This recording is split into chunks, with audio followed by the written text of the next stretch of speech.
بسم الله الرحمن الرحيم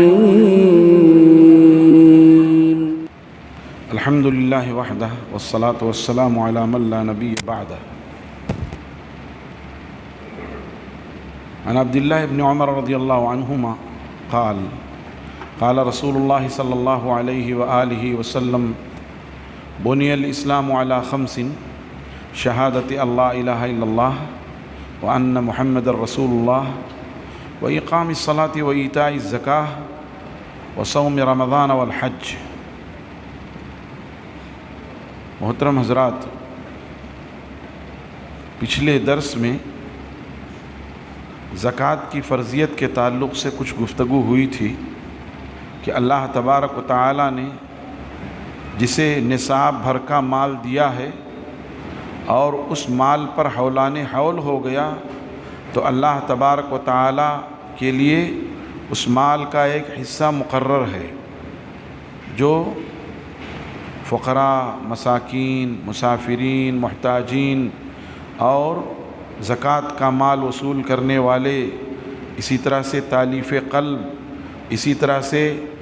گردن کی آزادی اور قرض خواہوں کو دیا جائے گا۔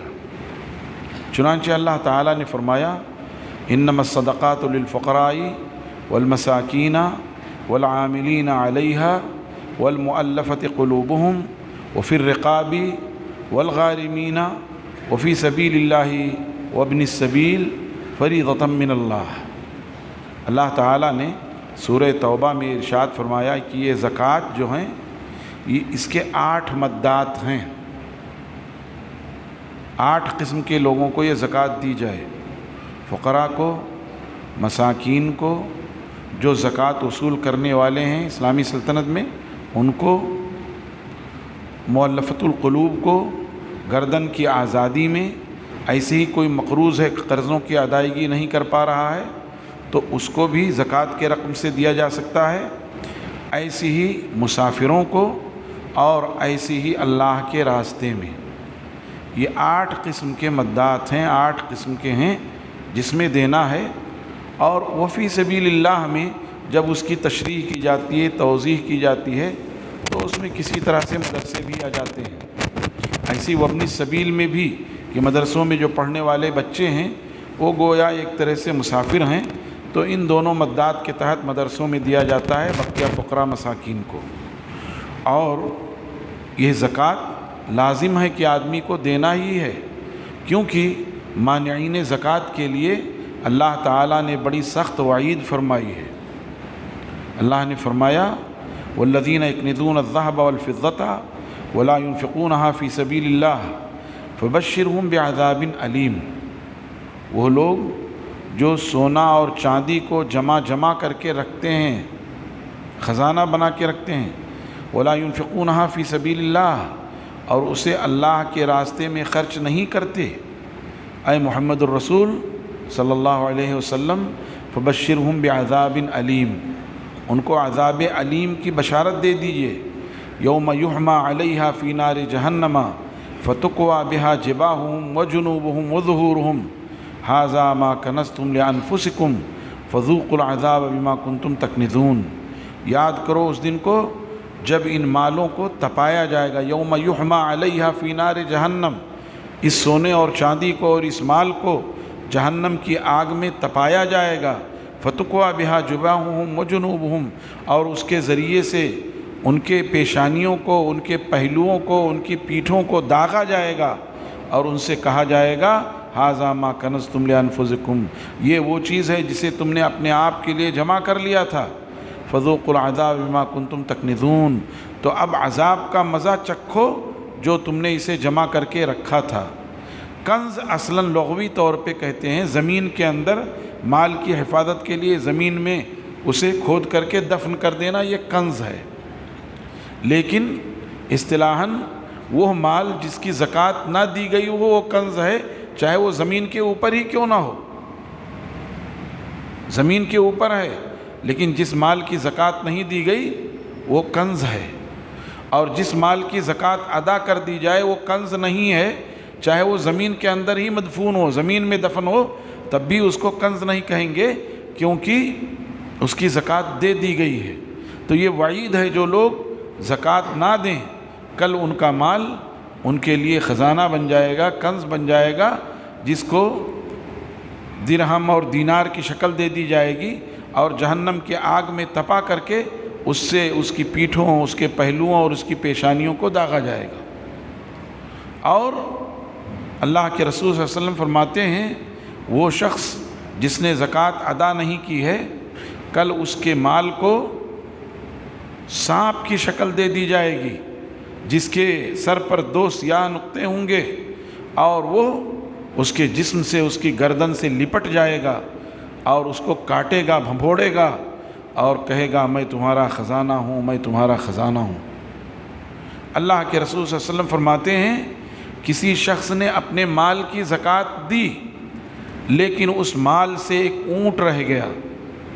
کل وہ اونٹ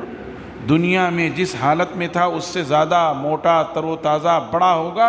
اور اس کی گردن پہ سوار ہوگا اور وہ بلبلا رہا ہوگا اور وہ رسول اللہ صلی اللہ علیہ وسلم کے پاس آئے گا اور کہے گا اللہ کے رسول میری مدد کیجئے، اور میں اس سے کہوں گا میں تمہارے کسی کام نہیں آ سکتا، میں نے یہ بات تمہیں پہنچا دی تھی۔ کسی نے اپنے مال کی زکوٰۃ دی لیکن اس کے مال میں سے ایک گائے رہ گئی جس کی وہ زکوٰۃ نہیں دے سکا، تو وہ گائے دنیا سے زیادہ موٹی اور تر و تازہ اس کے گردن پر سوار ہوگی اور وہ گائے جو ہے ڈکار رہی ہوگی اور یہ آدمی چلا رہا ہوگا اور کہے گا اللہ کے رسول میری مدد کیجئے، میں کہوں گا میں نے یہ بات پہنچا دی تھی، میں تمہارے کسی کام نہیں آ سکتا۔ کسی نے اپنے مال کی زکوٰۃ دی لیکن اس میں سے ایک بکری رہ گئی جس کی وہ زکوٰۃ نہیں دے سکا، تو بکری دنیا کے مقابلے میں زیادہ تر و تازہ ہو کر اس کے گردن پر سوار ہوگی، ممیا رہی ہوگی اور یہ چلا رہا ہوگا اور رسول اللہ صلی اللہ علیہ وسلم کو مدد کے لیے بلا رہا ہوگا اور آپ کہیں گے میں تمہارے کسی کام نہیں آ سکتا۔ یہ روایت یہ بتا رہی ہے کہ ہم میں بہت سارے لوگ جو مال کی زکوٰۃ دیتے ہیں لیکن کچھ حساب کتاب نہیں، ایسے ہی الٹپ دے دیا، اندازے سے دے دیا، تو گویا کہیں نہ کہیں ان کے مال کا اگر کچھ حصہ رہ گیا تو ان کے لیے وبال ہو جائے گا۔ اس لیے اپنے مالوں کی زکوٰۃ نکالیے اور حساب کر کے، 1 دن لگ جائے، 2 دن لگ جائے، آپ کاروباری ہیں، ایک آئٹم نوٹ کرنے میں وقت جائے گا، کوئی بات نہیں ہے۔ 2 دن، 3 دن، 4 دن، 1 ہفتہ آسان ہے اس قیامت کے عذاب کے مقابلے میں کہ اگر کچھ مال رہ گیا اور آپ اس کی زکوٰۃ نہیں نکال سکے، نکالنا چاہتے تھے، ٹھیک ہے آپ کی نیت صالح تھی، نکالنا چاہتے تھے، سستی کاہلی میں وہ چیز رہ گئی تو وہ آپ کے لیے مصیبت ہو جائے گی۔ اس کے مقابلے میں اگر آپ نے اپنے مال سے زیادہ زکوٰۃ نکال دی تو آپ کا کچھ بھی گھاٹا نہیں ہے کہ وہ مال آپ کے لیے صدقہ ہو جائے گا۔ جو فرض زکوٰۃ تھی وہ ادا ہو گئی، اس کے بعد وہ آپ کی طرف سے صدقہ ہو جائے گا جس پر آپ ماجور ہوں گے۔ تو اس لیے میرے بھائیوں اس طرف توجہ کی ضرورت ہے اور خیال کیجئے، کہیں ایسا نہ ہو جائے کہ ہم زکوٰۃ دینے والے ہیں لیکن ہم سے کوتاہی ہو گئی، غفلت ہو گئی، سستی ہو گئی اور ہمارے مال کا کچھ تھوڑا سا حصہ 5,000 روپیہ رہ گیا جس کی زکوٰۃ ہم نہیں نکال سکے اور کل قیامت کے دن یہی ہمارے لیے وبال جان ہو جائے۔ ہماری طرف سے زیادہ نکل جائے یہ بہتر ہے، وہ ہمارے لیے صدقہ ہو جائے، لیکن ایسا نہ ہو کہ ہمارے مال سے کچھ رہ جائے اور وہ ہمارے لیے ہلاکت کا باعث ہو جائے۔ اللہ تبارک و تعالیٰ سے دعا ہے کہ اللہ تعالیٰ ہمیں اپنے مالوں کا احتیاط کے ساتھ، عزم کے ساتھ، یقین کے ساتھ زکوٰۃ ادا کرنے کی توفیق عطا فرمائے۔